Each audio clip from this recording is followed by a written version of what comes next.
this is a nice crowd. You got a lot of people.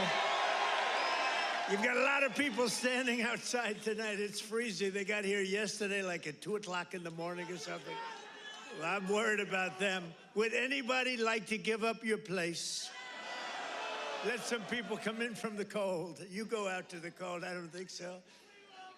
I just want to say hello, Pennsylvania, and I'm thrilled to be back in this incredible Commonwealth with so many proud, hardworking American patriots. That's what you are. So am I. I'm a proud hard worker. I'm a proud patriot, but you're a proud patriot. Thank you very much, everybody. It's a great reception. You know, we're on to expose what happened recently when we took over. You know, it's 10 months, and already we have the largest investment ever made in the history of, not our country, of any country anywhere in the world. Think of that. But let me begin by wishing each and every one of you a very Merry Christmas, Happy New Year, all of that stuff. Remember when I started? In 2015, I made my first speech, and I said, we're going to bring back Christmas. Remember, the radical left wanted to get rid of the word Christmas. I said, I don't think that's going to work out. And we did it, and now everybody's saying Merry Christmas again. But just over 1 year ago today, with your help, we saved America. That's what happened. We saved it. In the most important election victory possibly in the history of our country was going down. We were a country that was being scoffed at, laughed at all over the world. We won all 7. Thank you, Charlie. She said, and you saved us. Who are you? Stand up, please. Who said that?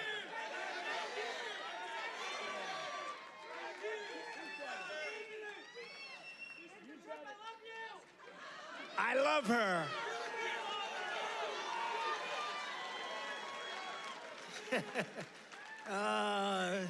Only in Pennsylvania can this happen. I know this state.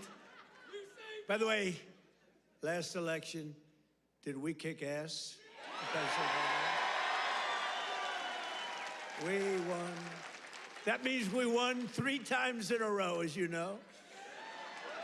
But we won all 7 swing states. We won the Electoral College, 312 to 226. We won, and by the way, the real vote was much more than this, but we wanted to make it too big to rig. We won the popular vote for the first time of any Republican in many decades, and we won 86% of all counties in America, 2,700 to 525. That's good. We did it. Not me, we did it. And now, after just 10 months in office, I'm pleased to report that America is winning again, Pennsylvania is prospering again, and I will not rest until this Commonwealth is wealthier and stronger than ever before.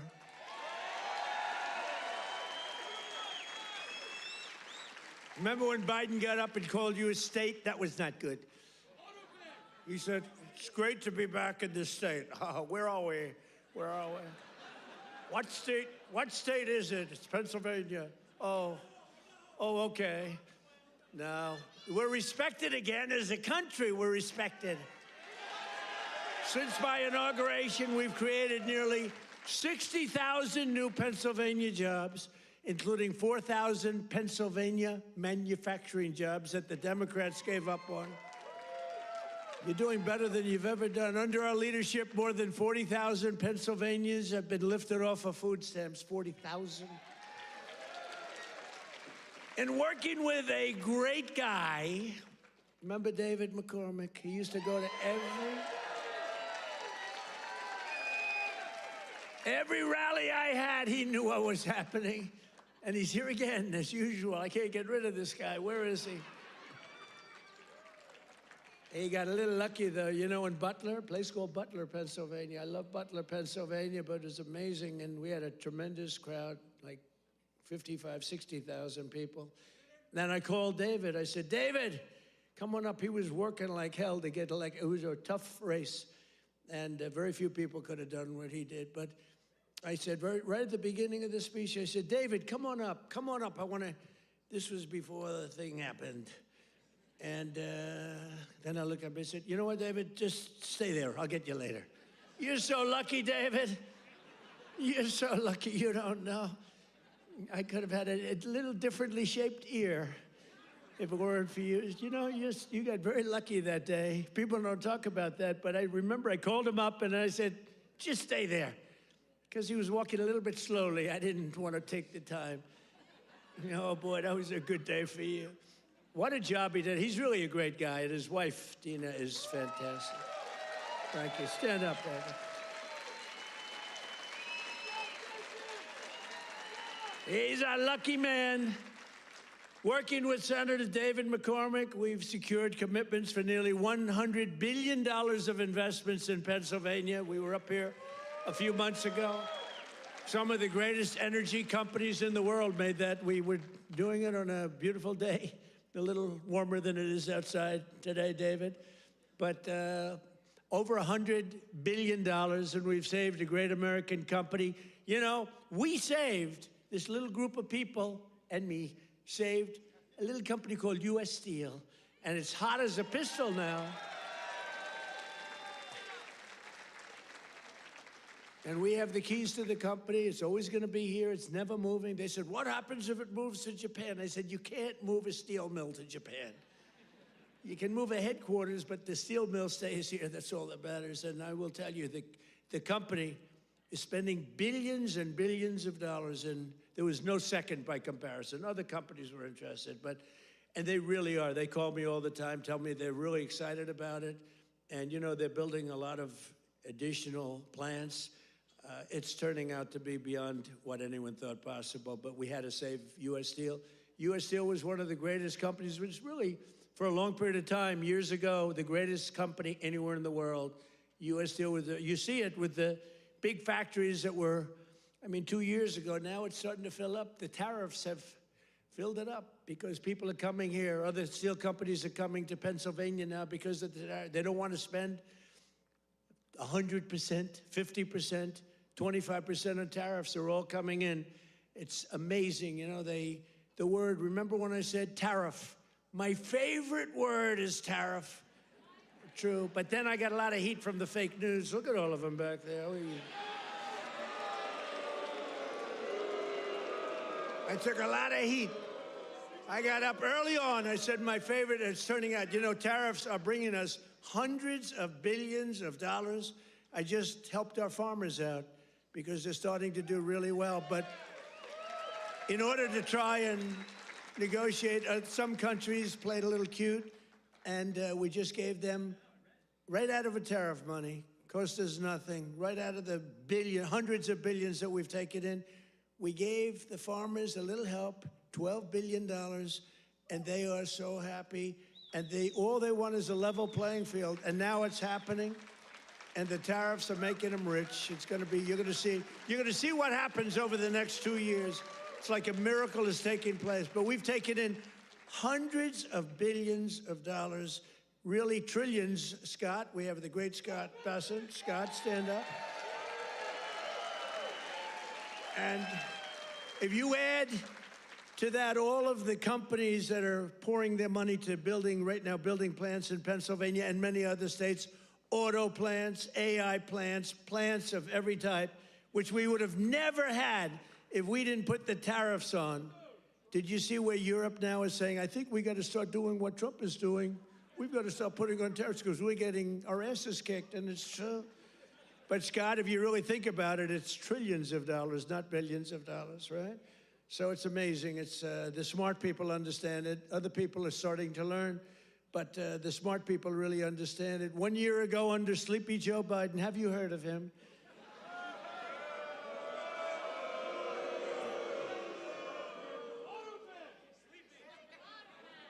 You know, okay, look, the king of Saudi Arabia told me this. He said, sir, 1 year ago, I was in Saudi Arabia. Somebody complained that I was making a foreign trip.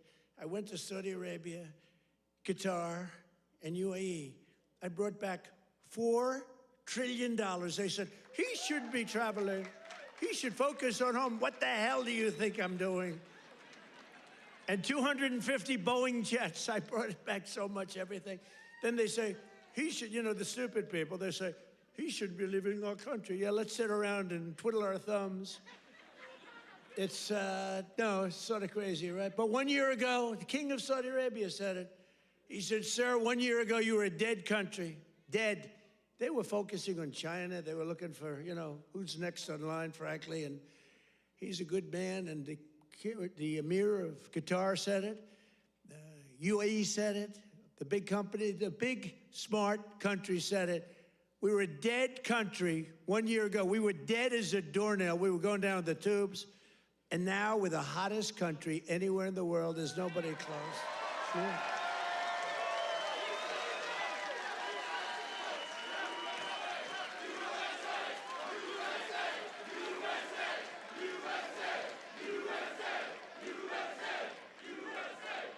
And it's because of the election on November 5th, because that's when it started.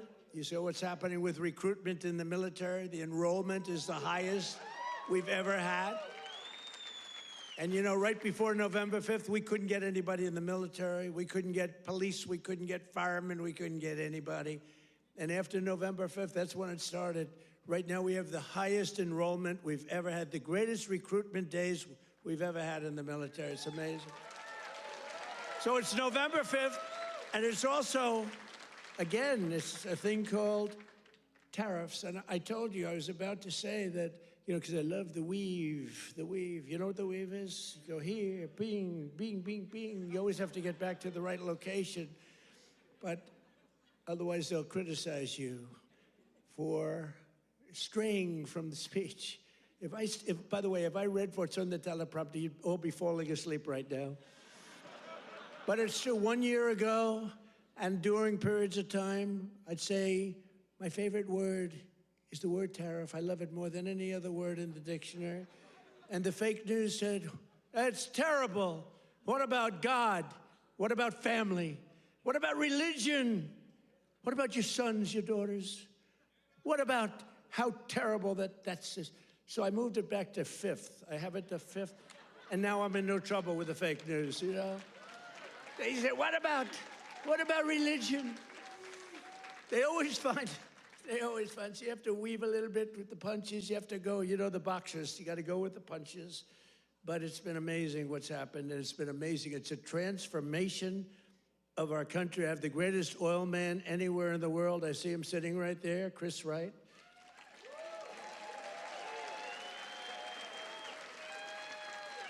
I was going to put a man, Doug Burgum, he's great. He's interior. And I said, Doug, I want you to go to energy. You're really fantastic at energy. Came from North Dakota.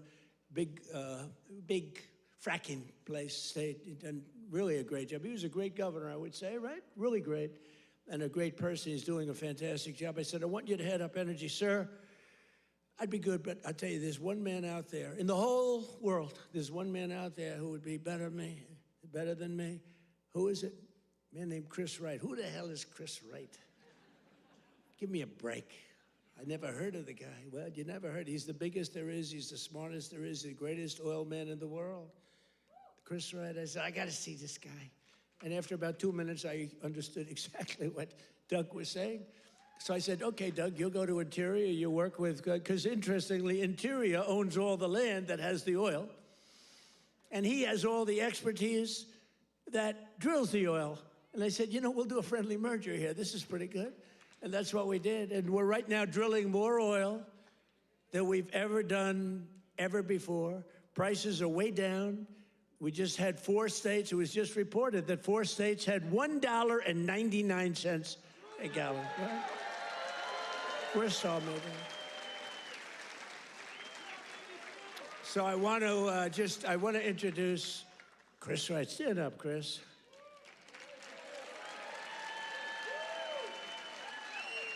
Who would think, you look at him, he's a nice-looking guy and all that. Who would think he's rated, I mean, he's the most talented oil guy. He can put his nose in the ground and tell you whether or not there's oil.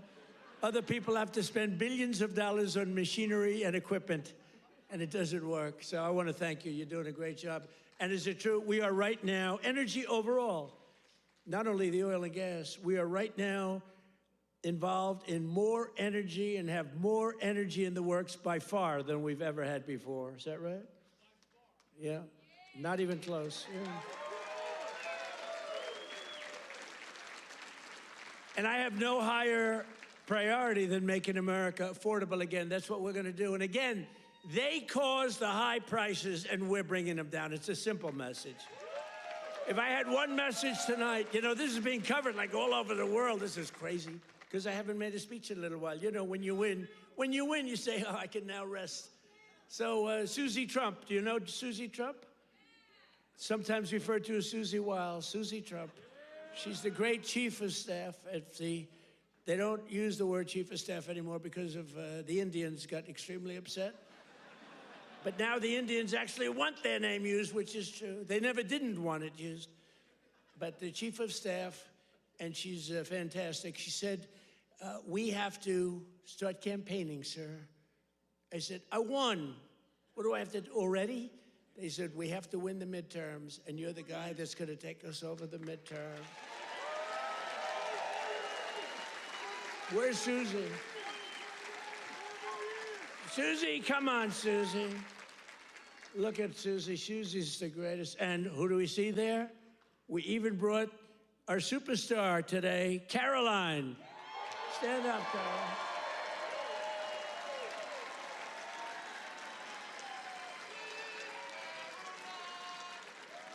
Isn't she great? Is Caroline great? You know, when she goes on television, Fox, like, I mean, they dominate. They dominate when she gets up there with that beautiful face and those lips that don't stop, up, like a little machine gun. She's got no fear. You know why she has no fear? Because we have the right policy. We don't have men in women's sports. We don't have to sell men in women's sports. We don't have to sell transgender to everybody.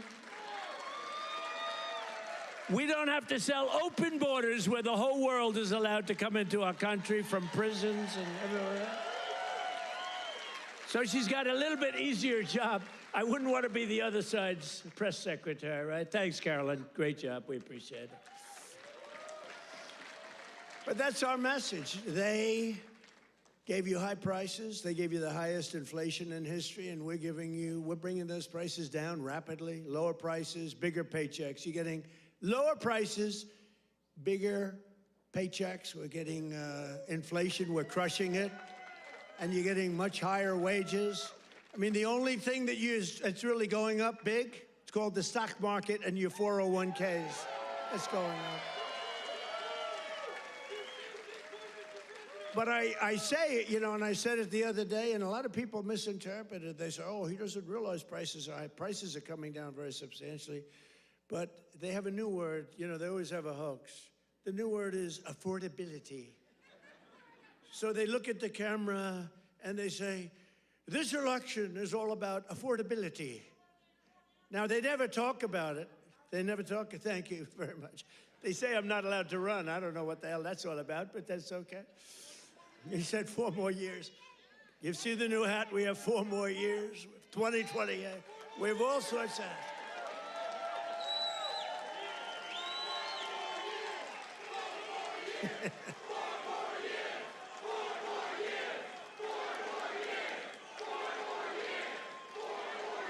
Well, you know what? We have 3 years and 2 months to go. And you know what that is in Trump time?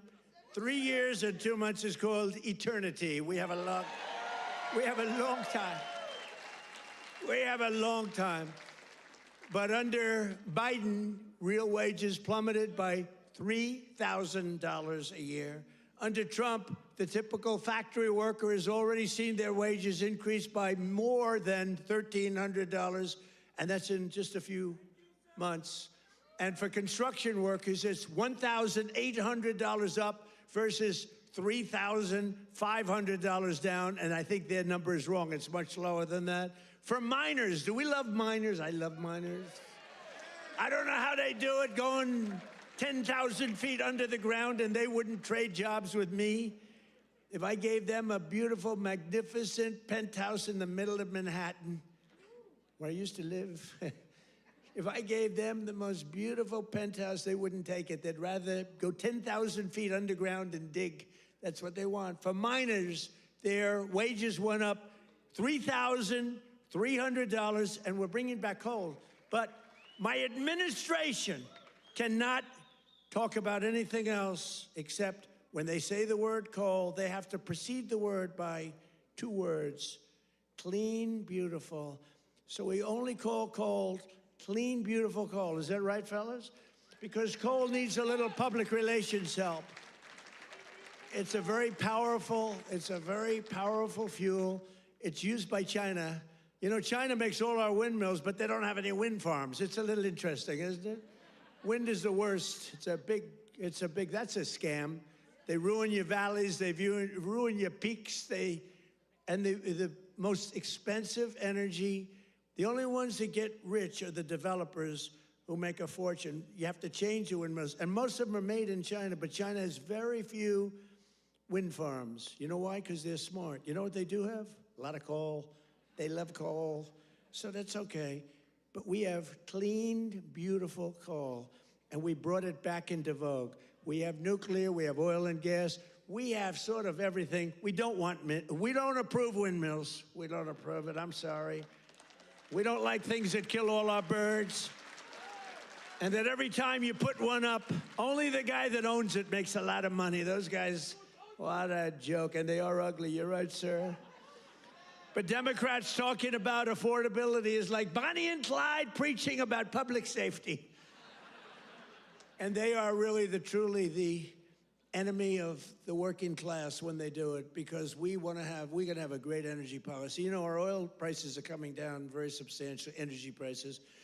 And honestly, with that, everything comes down, because there's nothing nearly in the category of oil. You wouldn't even know what second is. There are seconds and thirds, but it's so far down the list we don't even talk about them. You get energy prices down, which we're doing. Again, the greatest amount of drilling, the greatest amount of fuel being produced right now in our country than ever before, by far. It's not even a contest. And when that happens, those prices come down. That's why you're seeing oil per barrel coming down nicely, very nicely. We don't want to go so rapidly because we want the people that produce it to keep producing it, but they're doing good. But it's amazing. But when energy comes down, your other prices come down too, all of your prices, and that's exactly. We inherited the highest prices ever, and we're bringing them down. We inherited the worst inflation in the history of our country. Think of that. And we're bringing them down rapidly. Their entire agenda is about robbing working people to fund their far-left cronies and give lavish benefits to foreign migrants and illegal aliens. You can't do it. Look, we all have a heart. We don't like what's happening. But, you know, when they allow them to come in, we have a border that, by the way, they don't talk about the border. Why don't you talk about the border anymore? The border is, for months, it's closed. Actually, their people, because they're radical left, their people, radical left, they rate the border and everything. You know how many people came into the border over the last 7 months? You know what it is? Zero. Zero.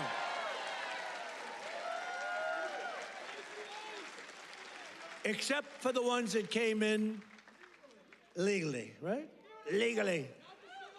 When Biden and congressional Democrats had power, they blew up our economy, sent prices soaring. Look, the poor guy, he didn't know what the hell was happening. Okay, I'm sorry. It wasn't him. It was the lunatics that circled. Yeah, it was the auto pen. You're right. I can't believe I didn't say that. I hate when you beat me to the punchline. I would not have said.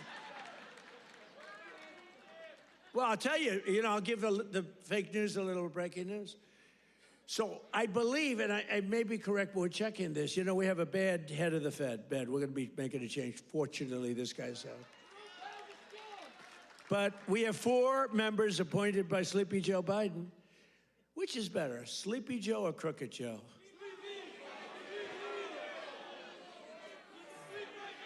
Historically, when I've done polls, from people. I do my own polls.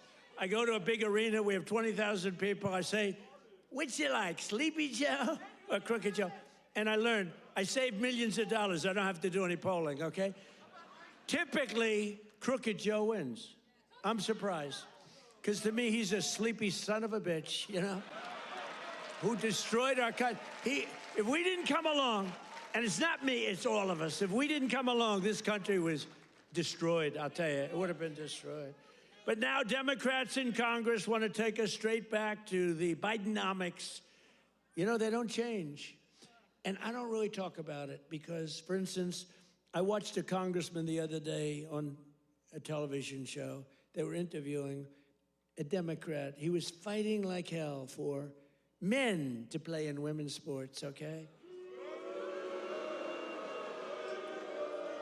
And I was going to put something out. I was going to he's a well-known congressman. And I said, let's save it about 2 weeks before the election, right, David?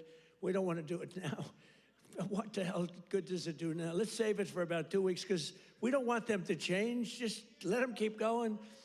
I think transgender for all is a great, great thing for the Democrats to be talking about. Transgender for every member in your family. If they're not feeling well that night, let's just change their sex. Now, let's not talk about it. Let them go and let them fight to get these things. I think open borders are great, where prisons are emptied into our country, right? Where we have people from all over the world being dumped into our country, the people that aren't wanted in their countries, by the way. I think that's a great, like Somalia. Welcome. Do we have any individuals from Somalia in the group? Please raise your hand. That's for Minnesota, That's called the Great Big Minnesota Scam with one of the dumbest governors ever in history.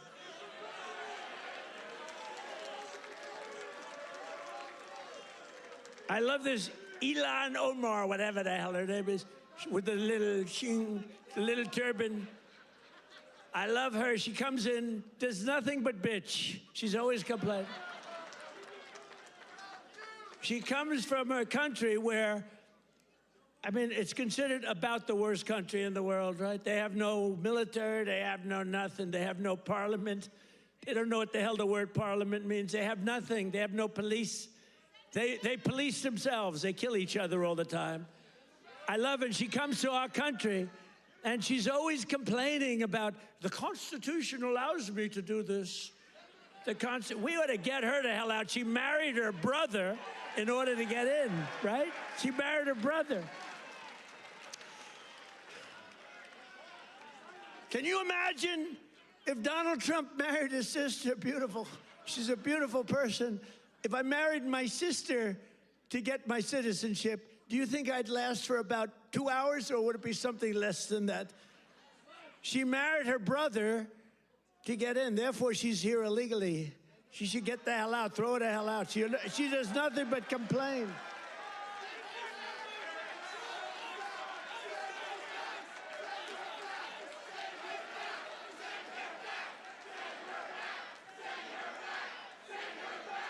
So now, and we have our Savior in this room. His name is Secretary of the Treasury, Scott Bessent. He's right there. Because that very handsome man, by the way, if you're picking the Secretary of the Treasury, is he like the perfect guy for a movie? He's made for the movie. Stand up, Scott. Look at him. No, he's central casting. He's central casting. But under that beautiful exterior is a killer. And here's what happened. He is in charge of the investigation of Somalia and the billions of dollars they have robbed from Minnesota, right? I hope you do your job. I hope you're not one of these Republicans where something comes up and they don't do what they should do because they're nicer people. They're much nicer people than the Democrats, but Scott's actually not a nice person at all.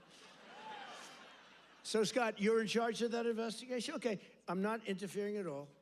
I'm just saying, please do a good job, honest and fair, right? Honest and fair.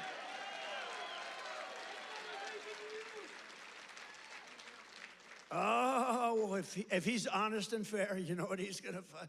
It's great. I'd love to have that job. They may switch jobs with you. I'd love to have that job. They ought to get him the hell out of here. They hate our country. And she hates our country. And her friends hate our country. And AOC hates our country. They all do. And we have a new candidate in the great state of Texas, where I won Texas by more votes than anybody. And you have to understand, I'm being judged by these bad people back there, the fake news. So anything I say that's slightly off, I get like headlines. Donald Trump exaggerated, or Donald Trump lied. They give me Pinocchios, Washington Post, a Pinocchio. They lie every day.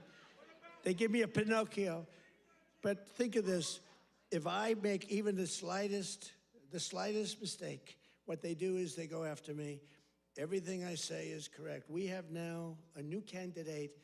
I won Texas by the largest vote in the history of Texas 3 times, okay? I love Texas. Just like I love Pennsylvania, the Commonwealth of Pennsylvania. Just like I love, honestly, every one of our states. I love all of our states. We've done so well. I love all of our states. What? By the way, is this a different country now than we had a year and a half ago? Right? What a difference. Crime is way down, despite the fact that we have many, bad people entered our country. Many of them are being taken out. Ultimately, they're all being taken out. Washington, D.C., we had a tragic incident, as you know, with the 2 incredible people. What a terrible thing that was just 2 weeks ago, right? Just a terrible National Guard, terrible thing. Sarah and Andrew. Sarah passed away. She's looking at us from heaven, from above, and she was killed almost instantly. They kept her alive. Her parents came from West Virginia, another great state. Her parents are incredible. They couldn't believe it. She was 20 years old, perfect.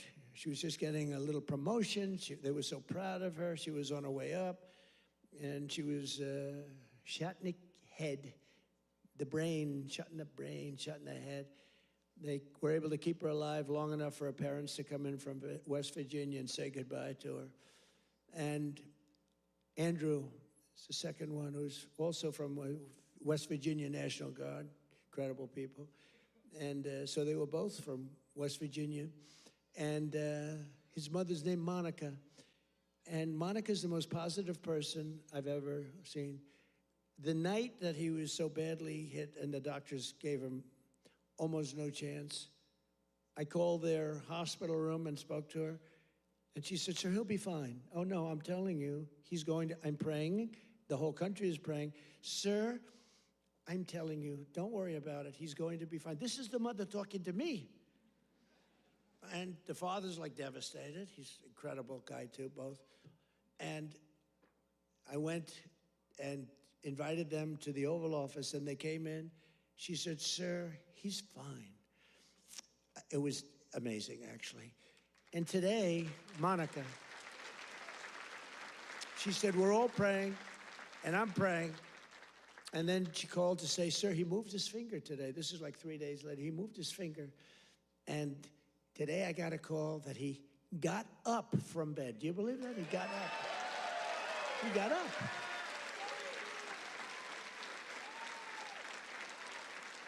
Now, he didn't speak. He's not ready for that yet. He got hit in the head. But he got up, and boy, they're so happy. It's amazing. And the care that they've given him at the hospital, and the generals that have been there, the military that's been there, it's amazing. General Seward and others that, she said the level of love that your military has given to my boy, and by the way, Sarah's parents said the same thing. The love and the affection and the care that they're given, they can't even believe what's happened. But Andrew stood up today, and people even can't believe it. So the mother was amazing, and let's hope it continues. Look, it doesn't get much worse than what he did. Let's hope it continues. But that's an act of terrorism. This is a guy came from Washington, state of Washington, came across the country, and he wanted to kill people with the uniform. A whack job. Isn't it crazy? Think of it. He was also very badly injured. And they're fighting to save his life so that we can give him the death penalty. How crazy is that, right? They're fighting to save his life so that we can give him the death penalty. That's the way it really should work, right? The doctors have to do their job, and then the lawyers have to do their job. But it's an amazing country. Actually, Andrew's father said that. He said, they're fighting for him. I hope they save him, sir, because I hope he has to understand what he did, how bad it is. And he's going to, I think he will be saved, actually. It looks like they will save him. He wasn't as badly hurt as Sarah or Andrew, but isn't it an amazing thing? They're working so hard to save his life, and we're going to put him up for the death penalty. Amazing, huh? Only in America. That's only in America. You know, in one way, there's something beautiful about it, and another way, it's a little crazy, right? In my first term, we built the greatest economy in the history of the world. You know that. We had the greatest economy in history, even with the COVID. COVID came, and it really hurt the world. It was a gift from China, but China got hurt very badly, too. We're getting along with China. They're buying a lot of our soybeans. Keep buying those soybeans there. You know, you heard all about magnets and rare earth. They were great. I met with President Xi. Scott was with me, and we had a whole group. Marco was there, and Chris was there. We were all there. And we made incredible deals with China. We're getting along. Getting along is a good thing. You know, getting along is a good thing, not a bad thing. It's a smart thing. And they're buying literally trillions of dollars worth of our products and all of that. And we had a very good meeting. Remember, the whole world was going to shut down over rare earth. That was 2 months ago, and that worked out very well. It all works out well. If you have a smart president, it works out well. If you have a dummy, it doesn't work out. But we had a great economy. We had the greatest economy in our country's history, but we had what's called the greatest economy. This is the first term, probably ever, of any country. Now, in addition to that, we rebuilt our military. We got the biggest tax cuts ever. We got the biggest regulation cuts ever. We had the best job numbers. We had a great first term. Or frankly, to be honest with you, I wouldn't be standing here. Because if I had a bad first term, you know, you might say, I like him. He's really good. But we had a lousy first term. You're not going to vote. You voted for me because we had a great, despite all of the Russia bullshit, despite all of the impeachments, you know, think of it. The impeachments, all of the crap we had to go through with these crooked Democrats. They're crooked as you could be. They're bad people. They're sick people. But despite all of that, we had an amazing first term. Our second term is blowing it away. It's blowing it away. So we're doing it again, but bigger, better, and stronger than ever before. There's more work to do, but today, 22 states, we're setting 22 total. Is that right, Chris? That just came out, that statistic. We're down lower than we've been in 7 years in gasoline prices and oil prices, not just the 3 states that I talk about with $1.99 a gallon. How would you like to have $1.99? You know, that's the equivalent of a very major tax cut. You know, when you get the energy prices down, it's really the equivalent, maybe even in many cases better than a big tax cut, which we gave you. We gave you the biggest tax cut ever in the first term. We then gave you, with the great, big, beautiful deal, which is phenomenal, we gave you something that's even better than we did. We gave you an extension of the biggest tax cuts and the biggest tax cuts ever, even bigger than the first term. And that's one of the reasons that your 401ks are through the roof. It's one of the reasons that the stock market is at the highest point. So rent prices are down, dairy prices are coming down very strongly. The cost of Thanksgiving turkeys was down by 33% compared to the Biden era. You know what you did during the Biden era for Thanksgiving? You said, oh my God, this is terrible. It was a rotten Thanksgiving. And Walmart, I thank them. You know, they came out with a big, like sort of a numbers thing, a chart. and they had it 25% less. So that's pretty good. A Thanksgiving meal with all of the trimmings is 25% less under Trump than it was a year ago under Biden. That's a good start. We're bringing it down, and we're coming down more. We're coming down a lot more. Takes a little time to come down. They were ruining. They're going to destroy our country. The cost of a Christmas ham, what? Don't forget who? Eggs. I'm getting to eggs. But you're right. Remember with eggs where I had my first news conference. 2 days went by and I had a news conference, right? Unlike Biden, 2 years go by, he still didn't have it. Remember? He'd walk off the stage. He's finished with his, sir, you're finished with your speech. Now what?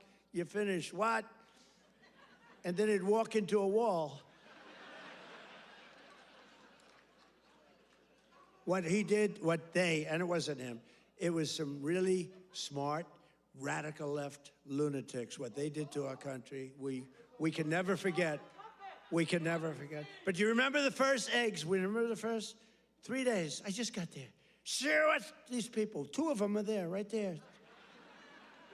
Look at all those cameras you got. You got a lot of television going. 2 of them were there. And I'm talking about, yes, I look forward to getting involved and doing great things. What about eggs? Eggs are down. They go, eggs. They said, the price of eggs is quadrupled. I said, oh, I didn't know that. Tell me about it. It's gone up like 4 or 5 times. Remember eggs right at the beginning? He's right when he says eggs. It went up like 4 times. It was like crazy. And they said, sir, don't buy. They came into the Oval Office. Sir, you know, we have an Easter egg hunt. It's like a thing for 150 years at the White House. Beautiful. They said, sir, we're going to buy plastic eggs this year. Plastic eggs. We don't have, you know, enough eggs to go around for that. I said, you're going to buy regular eggs. And by the time Easter comes, we're going to have so many eggs, you're not going to know what to do. You're not buying plastic. And we didn't. And Brooke Rollins, our Secretary of Agriculture, did an incredible job. And eggs dropped like a rock. And we ended up buying a lot of eggs for a lot of. But the price of eggs is down now 80% since March. Think of that. And we have 2 price charts. Do you remember the last time I pointed to a chart? My all-time, I don't care what these charts say. My all-time favorite chart was the chart I had in Butler. I said, let's look at the chart. Bing, bing. I don't care how good that chart looks. It's shit by comparison to the one in Butler.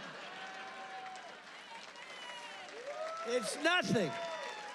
I like the Butler chart. Remember, that was on how great employment was and all this, but I like it for other reasons. Look at that chart. It's good, but now I talk about the Butler chart, I don't even want to look at it. Doesn't mean anything. But look, Biden price increases and Trump price increases. Look at Biden. Up 37, 24%, 22, 21, 30.7, 30.7 again. 10.4%, 49%. Trump, the price is down 5.1, 4.2, 0.5, down 4%, 2 points, 2.9. Look at that, our prices are coming down. Their prices, it's a hoax. They're just, remember they said the Inflation Reduction Act, remember that? Billions and billions, hundreds of billions of dollars. The inflation. And after they got it approved, because we had a few Republicans that went along with that whole hoax. And remember, we're going to pass the inflation. And I said, there's nothing to do with inflation reduction there. There's nothing to do with that. It had nothing to do with inflation either way, other than raising inflation, perhaps, because it was such a stupid. And then they admitted, they fought it like, oh no, this is inflation. After they got the thing passed, then they said, we agree, it has nothing to do with inflation. Screw you, we don't care. That's what it is. We're dealing with bad people. And the word affordability is the exact same thing. And I can't say affordability hoax because I agree the prices were too high, so I can't go to hoax because they'll misconstrue that.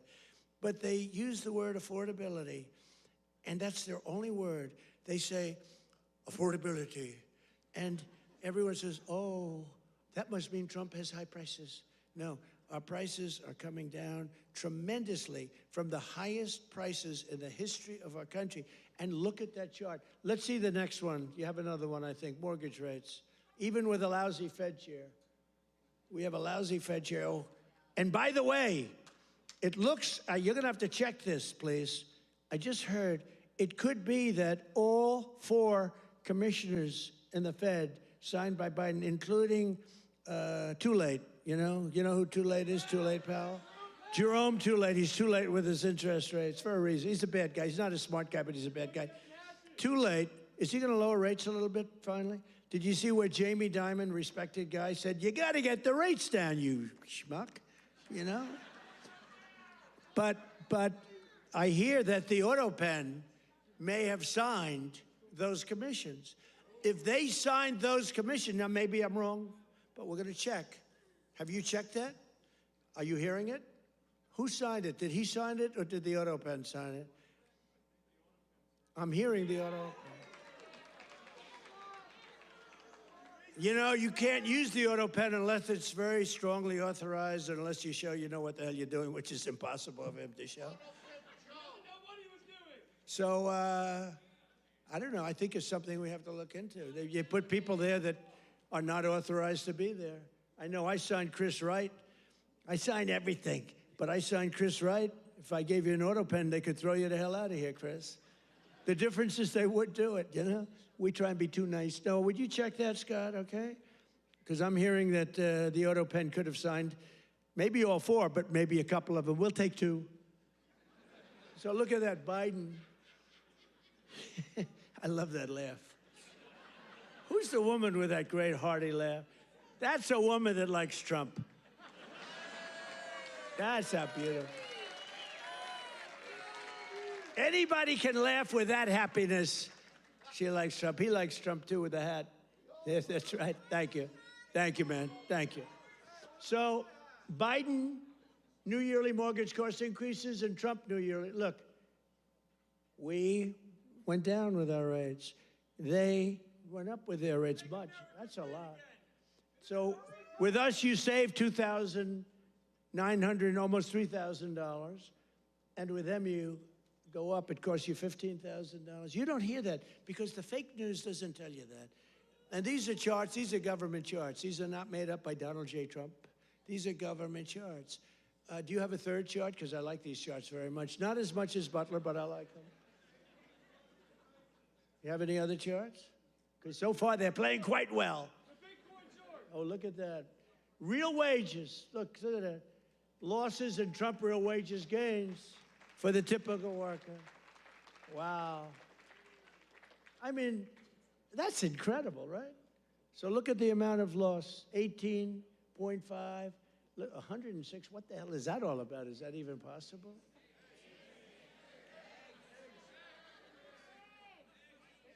Biden food, oh, I see. No, that's the eggs. You move that chart very quickly.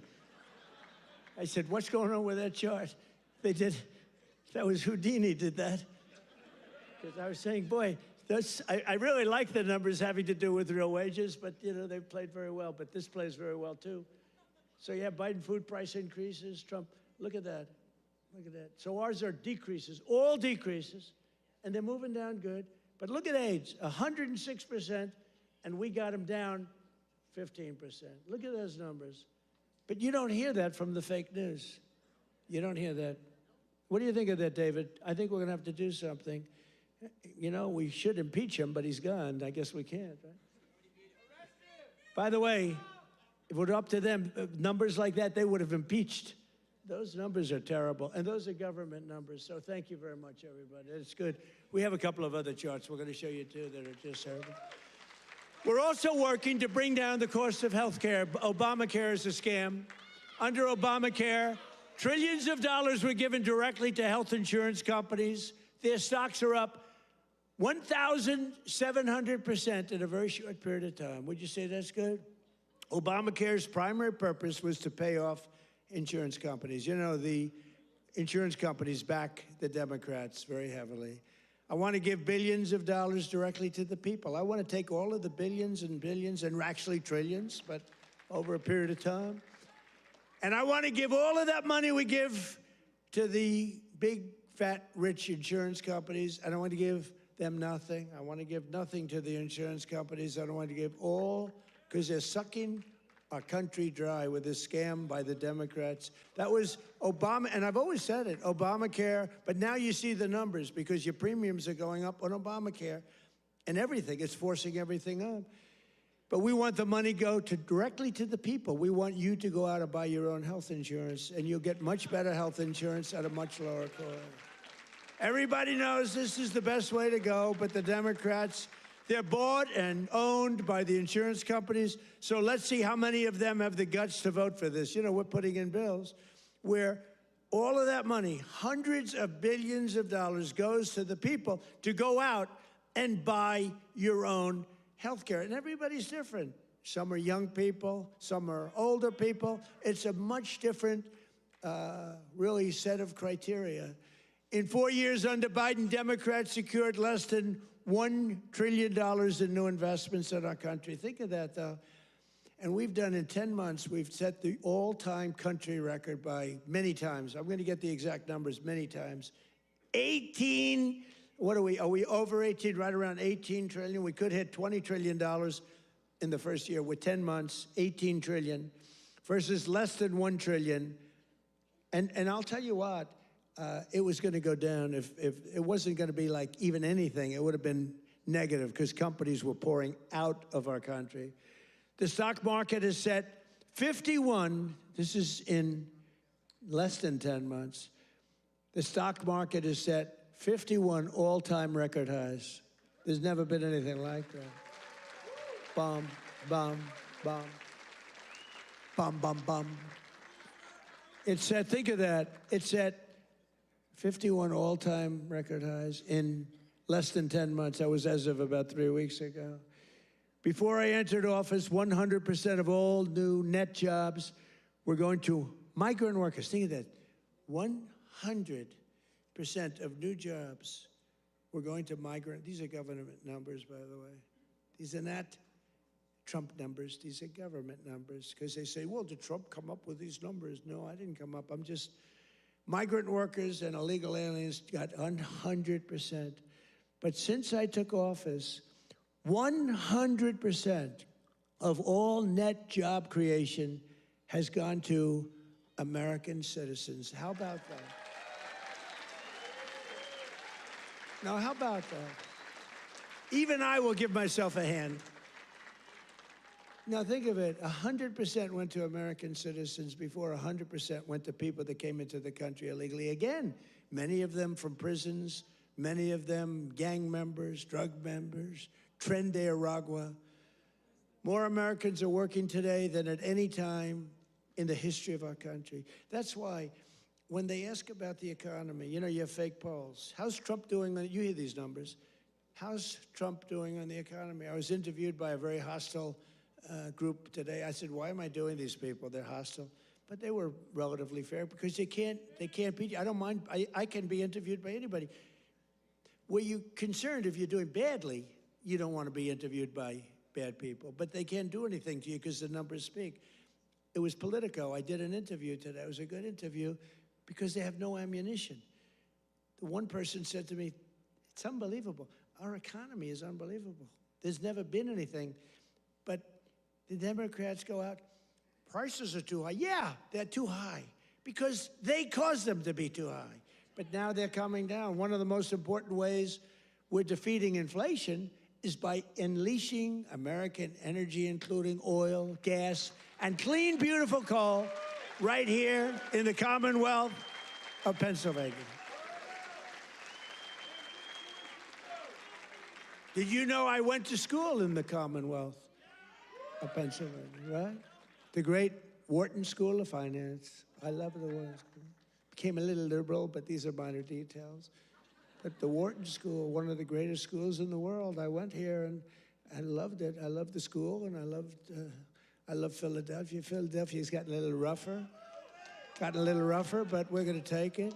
And you have a great football coach, and you have a great running back, Saquon.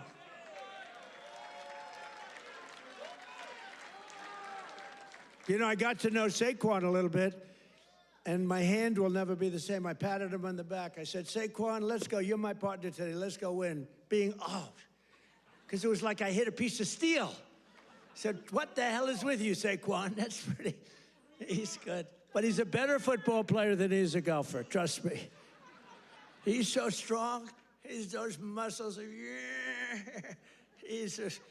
But his football is great. His golf will be very good, very good. But we won our match. And you do have a great coach. I was with you, Coach. I got a little streak going here, but that'll change. But he's a great coach. Well, you won the whole deal, right? I got to know him last year when he came to the White House, and I said, this guy's he's a real leader. The players loved him. And you had some players that are just, really just fantastic guys. But you have a good football team. It's really good to watch. But for 4 long years, Biden and the Democrats tried to endlessly kill Pennsylvania energy jobs. They worked so hard to kill the jobs. They wanted wind all over the place, you know? Let's go buy those windmills for millions of dollars each from China. Every time it goes around, you lose $15. Did you know that? That's on average. You're supposed to make money with energy. You're not supposed to lose money with energy. And everybody that's doing wind is in virtual bankruptcy right now. If you look at UK, I told he's a nice man, Starmer, Prime Minister. I said, you have a great energy source in the North Sea. Use it, or you're not going to be in office very long. Their energy prices, they're putting wind all over Scotland, all over the most beautiful fields in the world, Scotland.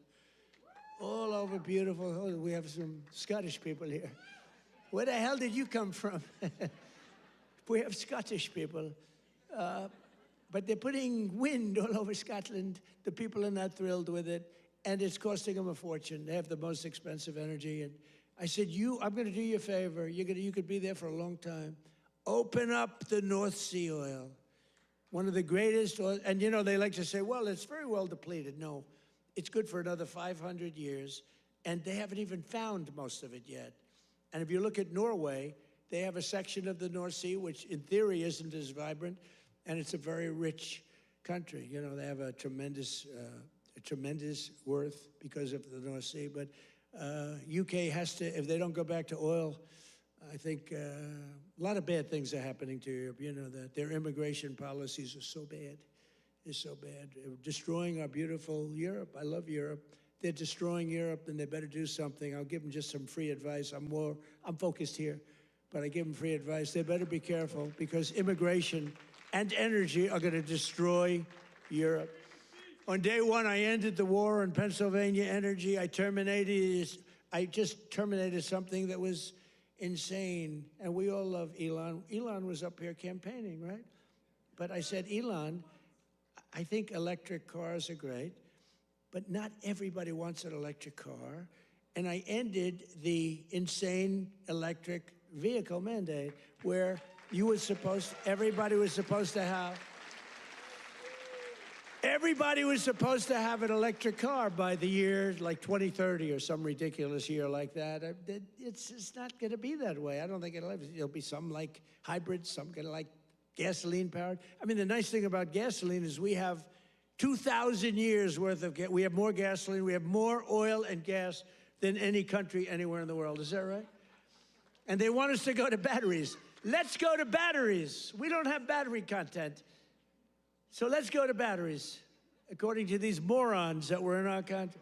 Let's not use oil and gas, which we have more than any country in the world. Let's go to batteries. Well, we have to go to the Congo and get it from China.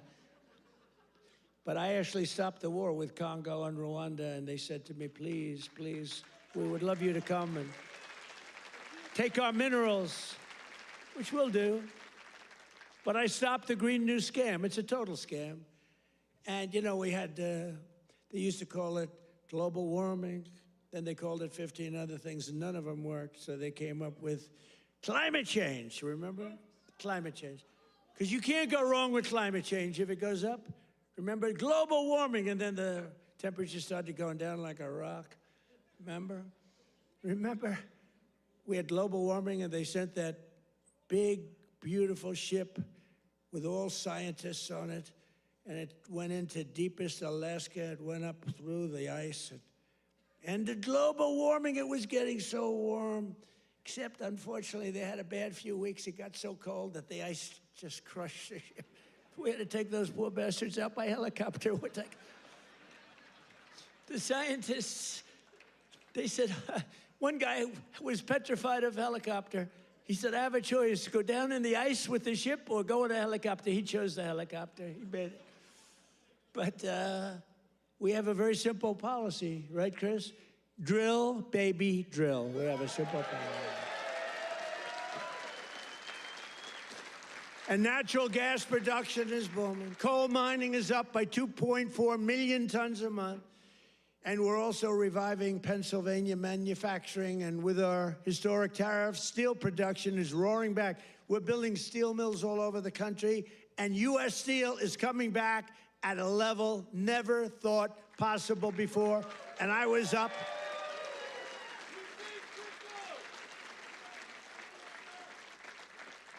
And I was up here and with the workers and with Selena. Do you know Selena?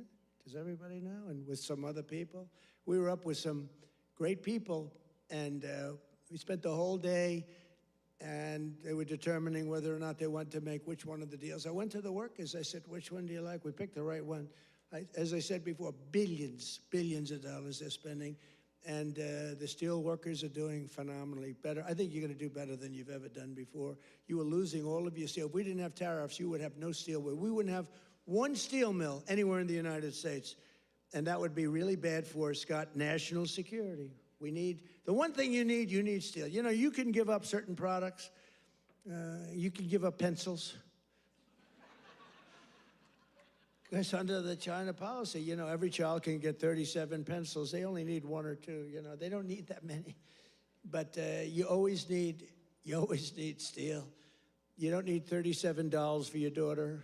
2 or 3 is nice, but you don't need $37. So we're doing things right. We're running this country right. We're also putting thousands of dollars in the pockets of hardworking Pennsylvanians with the largest tax cuts in American history. That's no tax on tips, no tax on overtime, no tax on Social Security for our great seniors, no tax. And all of that kicks in on January 1st. You know, it hasn't kicked in yet. I mean, we're doing great, and it hasn't kicked in yet, and it's amazing. And it's one of the reasons they said, sir, would you mind going on the trail? And I actually like it, you know? I have fun. I haven't read practically anything off the stupid teleprompter. And then my speechwriters they're getting awards for some of the finest speeches, and I haven't even read them. And the award for the finest writer in the history of speechmaking, Ross. Where are you, Ross? Are you here, Ross? Where the hell is Ross? Ross, are you here? Look, first time I've ever introduced him. Ross, get over here. I got it. He's a young, handsome man. He's the greatest. Thank you, Ross. Very low-key guy. Thank you. Look at Ross. He's so shy. I can't believe it. We're joined today by Donna Zajac, a mom and a waitress of over 45 years who lives in Stroudsburg. Does everybody know where Strouds? I know where it is.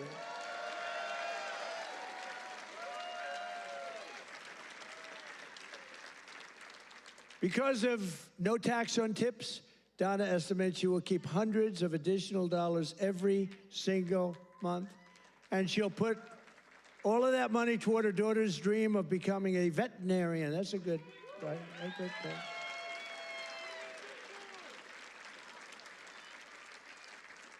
Are you here, Donna? Where's Donna? Oh, come on up, Donna. Come on. Come on.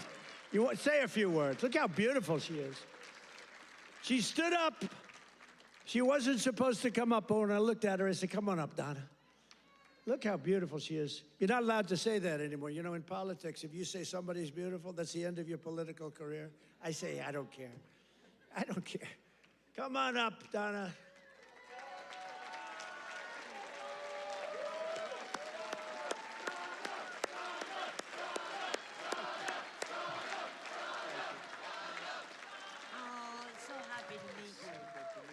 Say a few words. What do you want me to say? Yeah, just say whatever. This is always dangerous. Thank you, Trump. Thank you to President Trump for having me. This is like my sister dream, but I love you too. My sister Ann loved you too. But yes, with that money, that would help me with my daughter's tuition. Yes, Make it great. make it a lot easier. Big difference. For Right? sure. Yeah, we love it. you, Thank you. Thank you.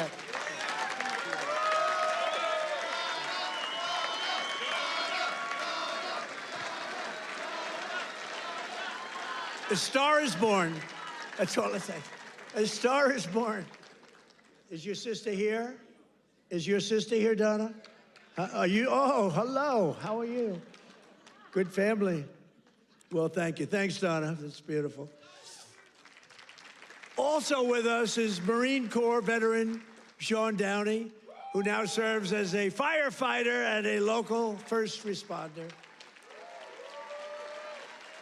Sean worked over 400 hours of overtime. That's a lot. And thanks to no tax on overtime, he'll take home thousands of dollars extra, which he plans to use to buy your first home. And thank you. Where's Sean? Good, Sean. Good. So you're going to use that money well, right? That was not an easy one to get approved. You know, it all went through Congress. I had to really push hard. I was not nice. I was not nice to get you that money, but you're going to use that money to get a house, right? A first house? Good. Well, you have a great future. Thank you very much. And here as well is Megan Hemhauser from Cresco, Pennsylvania.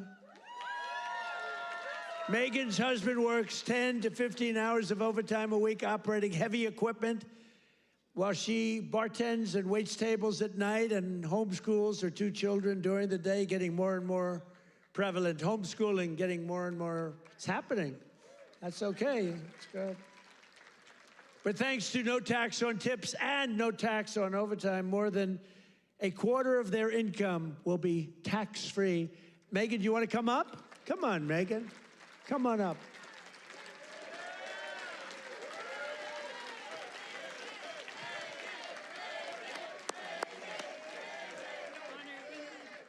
Thank you so much. Oh my goodness. Thank you. Thank you so much. As President Trump said, I'm a mom, a wife. I homeschool my two brilliant children. And the no tax on tips is incredible. No tax on overtime is incredible for my husband. And it all comes back to our family. It saves us, and it's for the future of our children. And it's been such a blessing to be home with them and to have them here with me tonight. And thank you for everything, President. Thank you. Thank you. I want to see that. I want to show this. You know what's great? So she had these notes, right? Not notes, it's a speech. She never even looked at it. She was great. It's much better when you don't have to read it. Ladies and gentlemen, thank you. So I just thought, great job. That's a great job. Thank you. Thank you so much. Thank you. Thank you. Thank you. That's great. Never looked at the notes.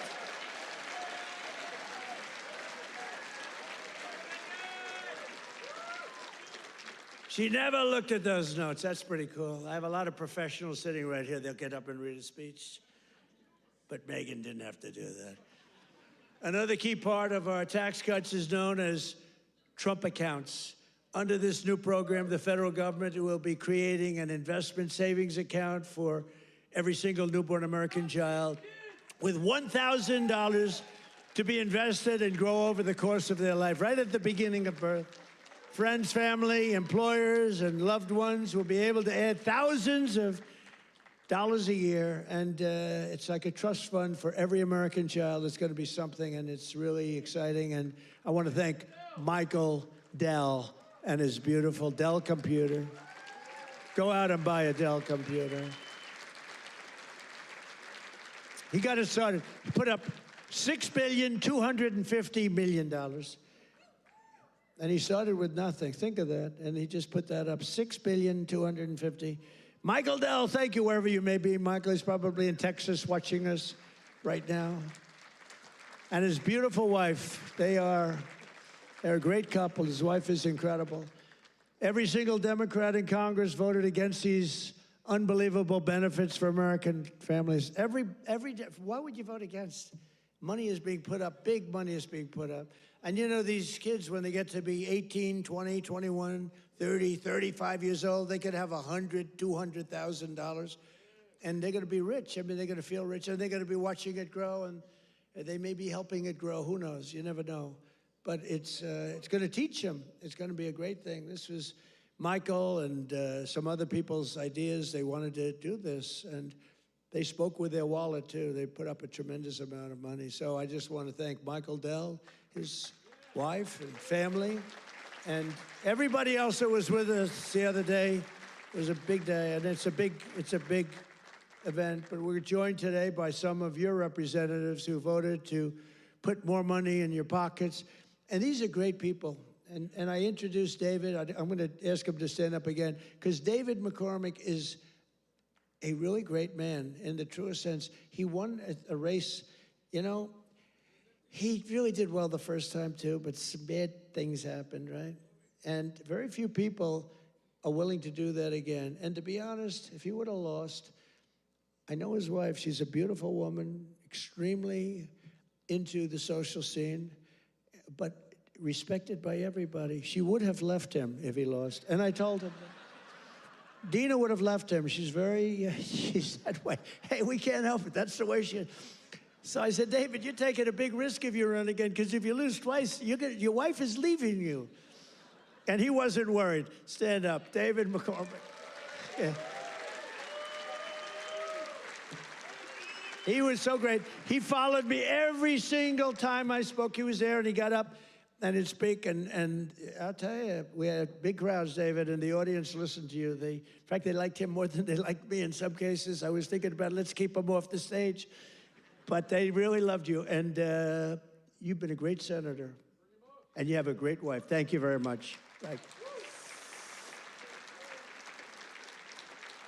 And a congressman who's been a warrior, and a couple of guys that have just been unbelievable. But Rob Bresnahan, would you stand up, Rob? What a job you're doing, huh? Young, handsome, central casting. Great job. Thank you very much, Rob. Great job. And another one. These are warriors, these two guys. But the three of them. And then you have the senator, but the three of them. Ryan McKenzie. Ryan, thank you. And it's hard for me to explain how hard they work, but they were working so hard, getting that big, beautiful bill. I call it the great, big, beautiful bill passed. You know, that was supposed to be in 17 bills. And I actually said it because I'm not that experienced. I haven't been doing it that long, believe it or not. I haven't been doing this. I had one man, he was a congressman, and we had a big meeting, and he was telling us all how to do something. And I said, I disagree with that. He said, sir, I've had 22 races, and I've won 20 of them. I know what I'm doing. And I said, sir, I've had 3 races, and I've won all 3 of them. And mine was for president. And he said, all right, you got me on that. He's actually a good man. He got a little carried away one day. But that's because these guys wanted to do it my way, too. So we had 17 bills prepared. Dan Muser, right? Stand up, Dan. What a great guy. Stand up, Mrs. Muser. Dan is a he's a very powerful congressman, but he's a great person, great man. All 3 of these guys, they're warriors, and your senators, very few people that I've ever met that would take that risk. It was a risk. You know, it takes guts to run for public office, right? It takes guts. A lot of guys talk, including me. I talked about this for a long time before I did it. It takes courage to run for any public office because, you know, you can be very embarrassed. You can ruin your life. Look at me. I got impeached. I got indicted. I was never going to be impeached, indicted. I get indicted like 87 times with these stupid... See, they should have indicted me once. They would have had a better chance. With all of the... I used to get up. It was very important. I'd get up and say, here we go again. Ladies and gentlemen, I got indicted again. And nobody believed the whole thing. And then I'd explain it, and it turned out to be a hoax. I mean, just it was a total hoax. They're very, very bad, very, very bad people. But Dan Muser has been a great congressman. He was thinking about running for governor. I think you would have won if you ran, but you know, in a selfish way, I like you in Washington even better. So I want to thank you very much. Great. Great job. Thank you. That's even more important. Thank you. Thank you very much. And thanks as well to Secretary of the Treasury, Scott Bessent, and Secretary of Energy, Chris Wright. You guys have been great. Thank you. I introduced them, but I want to introduce, because they have been so good. A major factor that fueled inflation under Biden was the invasion of 25 million people. Think of this, 25 million people came into our country totally unchecked and unvetted, mostly across our southern border. 10 months ago, we inherited the worst border in the history of the world, and now we have the strongest border in the history of our country. We've never had a border this strong. And people don't talk about it. You notice they don't talk about it. When I was running, it was the biggest thing. And before I was running, that's all they talked about, the border, the border, the border. And now I fixed it. Nobody wants to talk about it. Even my people, they say, sir, don't put it in your speech. Why?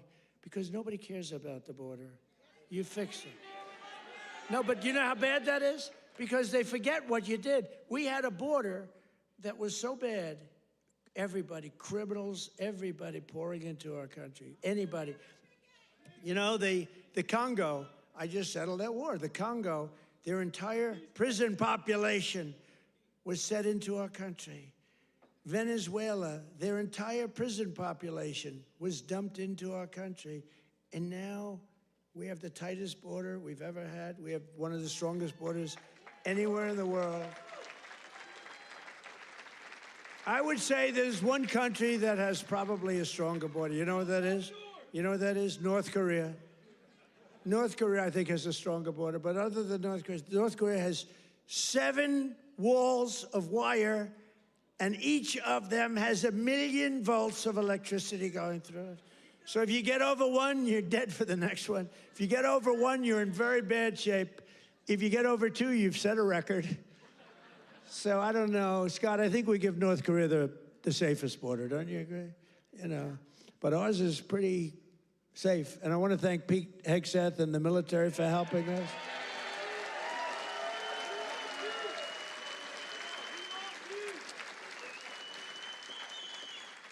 And again, for 7 months in a row, we've had 0 illegal aliens that have been admitted to the United States, and nobody. Do you remember when Biden said, I need legislation to do that? And I said, no, all you need is a new president. I didn't get legislation. Scott, did I get legislation? I said, close the freaking border right now. And they did it. Because our Border Patrol is incredible. ICE is incredible. That ICE, poor ICE, they take a lot of abuse, but they're the toughest people. And again, Washington, D.C. now is, we had the tragedy, which was a terrorism tragedy, but we have Washington, D.C., the safest it's been in 52 years. Think of that. And a year ago, you couldn't walk down a street in Washington, our nation's capital, and now restaurants are booming, restaurants are opening. The restaurants were all closing, now the restaurants are opening. You can't get into a restaurant in Washington, D.C. Biden and the radical left Democrats turned Pennsylvania into a dumping ground for hundreds of thousands of migrants from the most dysfunctional places on earth, like Somalia, and gave them billions and billions of your taxpayer dollars. But we didn't really give it. It was stolen. And those people should go to jail. Jail. And if they don't go to jail, Scott Bessent is toast. He's toast. I'll tell you, that could be the easiest case. I think it's too easy for you. Just give it to your assistants. They can do that case. These people are crooks. They don't work. 91% unemployment, okay? It's a scam, and it's headed up by the crooked Congresswoman. Whatever happened to her brother, by the way? Is he still around? Where is he? Yeah, he went low. He went low. He's not happy. Would you look into him too, Scott? Would you find out the brother, please? She said, how dare you say that about me? It's discrimination. Let me tell you, black people love Trump. I got the biggest vote. I got the biggest vote with black people. They know a scam better than anybody. They know what it is to be scammed. Thank you, man. Thank you. I appreciate it. We did great. Thank you. I like this guy. Thank you. We got a tremendous black vote. We got a tremendous Hispanic vote. We got a tremendous, because we speak the truth. They get it. Everybody gets it. Everybody, pretty much everybody gets it. And they know we're the real deal. Our country's become so strong in such a 10 months. Think of it. It's not even a year. It's like, if we keep going like this, I don't know if we can do that. But if we keep going like this, there'll be nothing ever in history like it. Already, they are saying better than Lincoln, better than Washington, better than anybody. The best 10 months ever in the history of the presidency. And for the first time in 50 years, we now have reverse migration, which means more jobs, better wages, and higher income for American citizens, not for illegal aliens. And you know what? We all have a heart. We want to take care of people. But these people are getting killed on the walk up. They're dying. They're dying. They have to go through jungles. We don't realize this. They are going through areas that are not it's not possible to get through some of the areas. They're going through jungles down in the Central America, South America, some of these areas with snakes, with crocodiles and alligators. They're getting just eaten alive, and they're getting beat up by some of the bad people. Women are being raped. Remember when I started, I said, we're going to stop the raping. Women in those caravans, a name conceived of by me, because it's a caravan, thousands of people, 10, 15, 20,000 people coming up. The women in those caravans are being raped in unprecedented numbers by other people in the caravans. By them not coming, they're not even trying to come now because they know they can't get through. We're doing a tremendous service because they're not being killed and they're not being raped and they're staying back in their country where they've been. And they've been taken care of. I've also announced a permanent pause on third world migration, including from hellholes like Afghanistan, Haiti, Somalia, and many other countries.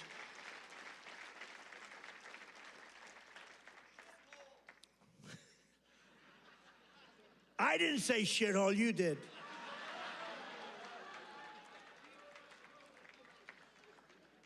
Remember I said that to the senators they came in? The Democrats. They wanted to be bipartisan. So they came in and they said, this is totally off the record. Nothing mentioned here. We want to be honest because our country was going to hell.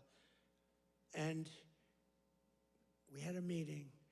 And I say, why is it we only take people from shithole countries, right?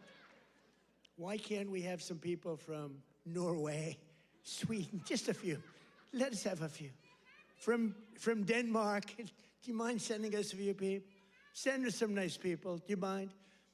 But we always take people from Somalia, places that are a disaster, right? Filthy, dirty, disgusting, ridden with crime. The only thing they're good at is going after ships. But they don't go after our ships. You know why? Because that same missile that knocks the crap out of them, that with the drug dealers from Venezuela and others.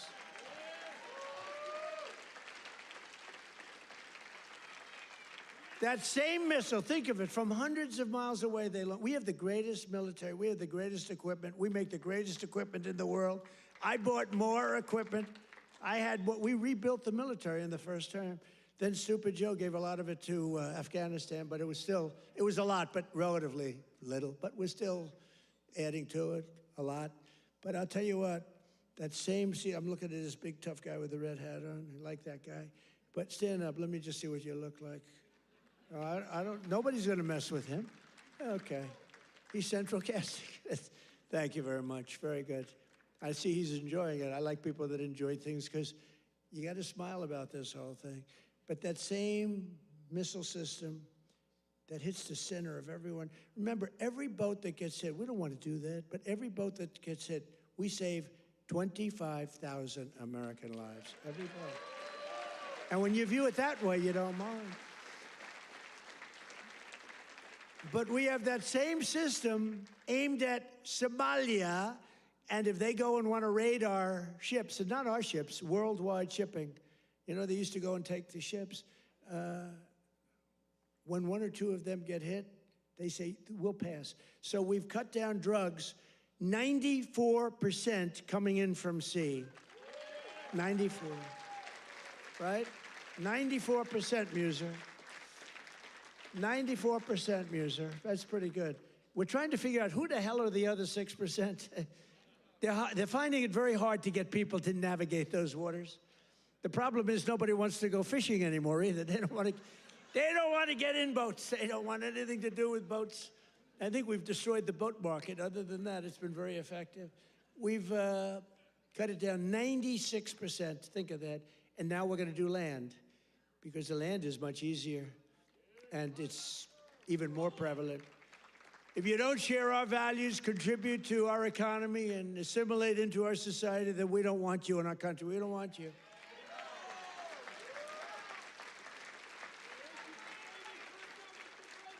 I mean, Ilhan Omar and the people from Somalia, they hate our country. And they think we're stupid people, which actually, when they allow that to happen, they are. That's headed by Governor Walz, one of the dumber people around.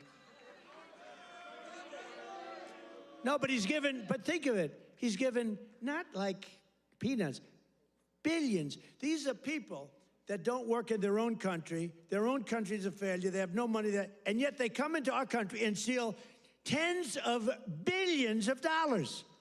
How stupid are we to allow that to happen? They can't earn 10 cents in their country. They come over here and rob. Are we that easy? Are we that easy to allow a thing like that to happen? That's up to you. And look at what's going on in North Carolina. We have a big Senate race. We have a fantastic man, Michael Whatley, running as a Republican, head of the Republican Party. Won elections, won the presidential election for us. He's running against a governor who's a radical left lunatic. And Michael should win. I don't know. It's hard. You beat a two-term governor, but the governor didn't do a good job. But what's happening in North Carolina? Two of the most vicious murders that anyone's ever seen in Charlotte. And it's all run by the Democrats. What's going on there? The young lady from Ukraine, you saw that one where a guy from behind just cut her throat on tape. Can't even watch it. What's going on in North Carolina? You need a Republican running that, and you've got to have a Republican senator elected. If you don't, and Michael Whatley's running, he's going to be great. So we have people from North Carolina here. Otherwise, I wouldn't be wasting so many words, you know. It's a Senate race, but you agree with me, I think, Mr. Senator, right? Together, we've achieved more in less than 1 year than most other administrations have achieved in 8 years. And we're restoring law and order to our cities, backing the men and women of law enforcement. I love law enforcement. And standing with the heroes of ICE and Border Patrol. We've ended political correctness in our military. We've renamed the Department of Defense into the Department of War. I said to Pete, you know, Pete's a tough cookie, and I said to Pete, I used to do interviews with him, and all he wanted to talk about was the military. I said, this guy's great, smart guy, great education, great everything. The press gave him a hard time, real hard time, but he's really proven to be very, very good, very, very strong. Young, strong, smart. We have Raisin Cain, the great general who knocked out ISIS for us in 4 weeks. Raisin Cain, they said it was going to take, right? They said it was going to take 5 years, sir. Or, sir, it'll take 5 years. He said, sir, I can do it in 4 weeks. Did it in 3 weeks. Knocked out ISIS. He did a hell of a job in knocking out the Iran nuclear capability. We knocked out the Iran nuclear capability. Now compare that to Jimmy Carter, the Democrats. Well, he was a nice man, but he was. But we don't really want a nice man. You want to have somebody that's capable. You know, they were talking about Greg Gutfeld. He's a very good guy. Greg Gutfeld. Very good. But Greg Gutfeld he didn't like me very early in his, he didn't like me. I don't know, he just didn't like me. And it was all right, but, you know, figured it's okay, I'll live with it. Then all of a sudden he started saying, you know, I don't like this guy, but everything he says, he gets it done. And you know, then he went on a couple of months later, and he started going like, I'm starting to like that guy better. Every damn thing he says, he gets it done. And it's all really good, common sense, tough stuff. I've never seen anything like it. Everything he says, he gets done. And then he started to really like me. And then we did an interview. It was supposed to be a 10-minute interview. It lasted for 2 hours. There was a good chemistry. And he did 5 shows, all 5 shows that week. And he got the highest ratings that anyone's ever gotten in that time slot. And he became legendary. I'm happy for him. But there was something. But he said, during the process, he said, so would I rather have a guy as president who was really a nice guy who I liked, or a guy who I can't stand that gets everything done and turns our country into a great country again? And he was smart. It was a very interesting process, but he's a great guy. He's doing really well. Totally dominates the late night. Totally dominates against those morons that they have at the other. Kimmel, what bad people? In 10 months, I ended 8 wars, including Kosovo, Serbia, Pakistan, and India. They were going at it. Israel and Iran, Egypt and Ethiopia. You didn't know about that. Armenia and Azerbaijan.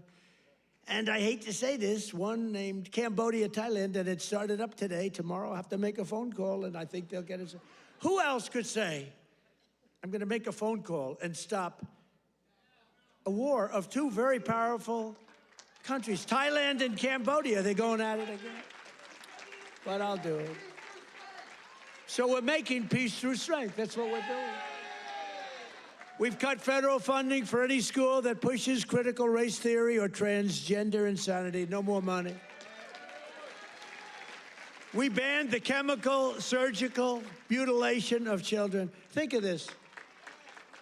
Can you imagine if you were up here 15 years ago? We have banned the chemical mutilation of children. They'd say, this guy's crazy. We actually had to ban it.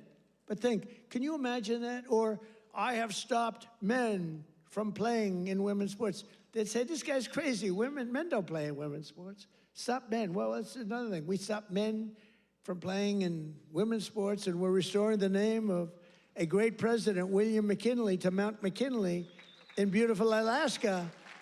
And I renamed the Gulf of Mexico into the Gulf of America.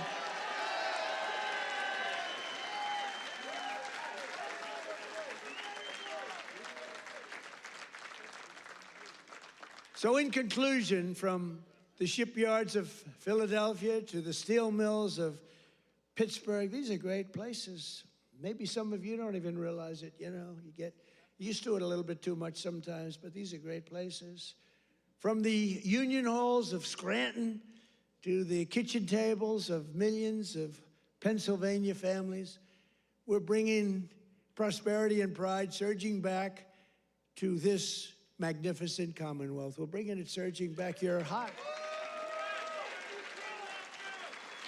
Our country's hot, and you're hot. Together, we're repairing 4 years of disaster by the radical left Democrats in Congress and by the worst president in the history of our country. He is. I mean, it's not a question about that. He's just the worst president in the history of our country.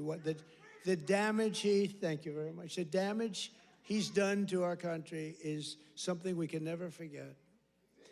After just 10 months, our border is secure, our spirit is restored, inflation is stopped, wages are up, prices are down, our nation is strong, America is respected again, and the United States is back.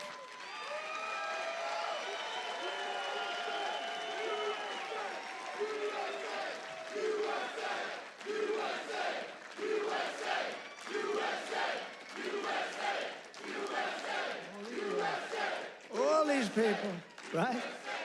All these all of my friends right up here. Every single, thank you very much. Thank you.